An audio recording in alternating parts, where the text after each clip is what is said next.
Hello and welcome to another video by Emily Learning.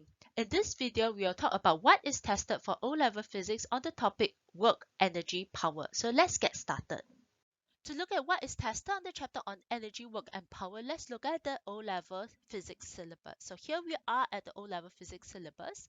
So in the chapter on work, energy, work and power, we look at energy conversion and conservation, work and power. Okay, so let's look in detail what we need to know for these three parts. Okay, so Okay, so let's look at A. So in part A, you need to show an understanding that kinetic energy, potential energy, light energy, thermal energy, electrical energy, and nuclear energy are all examples of different forms of energy. So I believe you already know that. All right. So there are many forms of energy. So kinetic energy, there's kinetic energy when something is moving. There's gravitational potential energy when something is at a certain height above a reference point. There is chemical potential energy when there's a reaction taking place. There is elastic potential energy when we stretch something. Light energy is produced when something gives off light. Thermal energy is given out when there's thermal energy when there's heat involved. Electrical energy, well, we have electricity. Nuclear energy, well, it's not in your syllabus, but when there's a nuclear reaction that results in energy being released, that's nuclear energy. Okay, so these are many different forms of energy. Okay, next, part B, state the principle of the conservation of energy and apply the principles to new situations or solve related problems. So this is a definition that you need to know, principle of conservation of energy. So in my post on the list of definitions that you need to know for O-level physics, it includes this. So you can take a look at it. I have provided it in the link to that list of definitions in the description below. So basically, what is the principle of conservation of energy? Well, it's basically energy cannot be created or destroyed. Okay, it can only be converted from one form to another. So if I look at a closed system, the total amount of energy will always remain constant. Okay, so you need to be able to apply this to scenarios. So for example, they give us, so you are given so let me give an example. So example, so I have a light bulb here. Okay, I turn on the switch and the light lights up. So what is it? It is basically chemical potential energy from the battery being converted to light energy and to heat energy, because there's also heat produced at the light bulb. Okay, so that is the energy conversion. So you'll be given scenarios and you need to talk about what are the energy conversions that has taken place. Okay. Next, you need to calculate efficiency of an energy conversion using the formula efficiency equals to energy converted to useful output over total energy. So basically, efficiency is equals to useful energy over total amount of energy that you put in. Okay, so this is a formula that you need to know for O-level physics. So I've also included this in one of my posts where I list the list of the common formulas that you need for O-level physics. So do check it out. I provided it in the description below.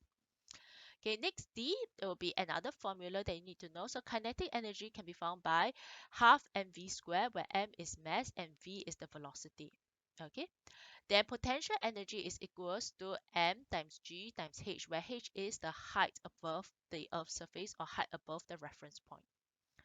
Okay, then you need to apply relationship for kinetic energy and potential energy to new situations or solve related problems. So let me give you an example. So for example, if I have an object, okay, that I'm going to throw it downwards, okay, so I'm going to throw this object down. So I know that initially it starts from rest. So for example, let's assume that the velocity initially is 0 and this height here is 5 meters. Okay, so I know that the gravitational potential energy initially is equals to mgh and h is 5 meters, so it's 5 mg. Okay, then at the bottom, so assume that there is no loss of heat to other forms. Then at the bottom, there is no potential energy because the height is 0. So all the energy is converted to kinetic energy. Okay, then so I know that EK is equals to 5 mg equals to half mv squared. So from there, I can find V, okay, by solving this equation. So that is one example of how we can apply the relationship of kinetic energy and potential energy to questions. All right. Okay, so basically when something moves upwards, there will be a gain in potential energy and a decrease in kinetic energy. When something moves downwards, there will be a loss in potential energy and a gain in kinetic energy. Okay, sometimes there will be heat loss due to friction. So we also need to account for the heat. So for this example here, for this example here, right, I assume that there is for this example here, I assume that there is no loss of energy to the surrounding. But if there is heat loss to the surrounding, then what happens is that the potential energy, okay, maybe let me erase this. So for this example here, if there is a loss in energy to heat, right, that means the potential energy here and the kinetic energy here will not be equal to each other. Okay, the potential energy here will be equals to kinetic energy plus heat energy here. Okay, if there is energy loss to friction. Okay, so that is what you need to know for this portion. Next, you need to record and apply the relationship of work done equals to force times distance moved in the direction of force. So basically, just remember work done equals to force times distance that is moved in the direction of the force. Okay, so you'll notice that this formula is a lot like, so this formula here is a lot like your moments formula, right? Force times distance, but the distance is different.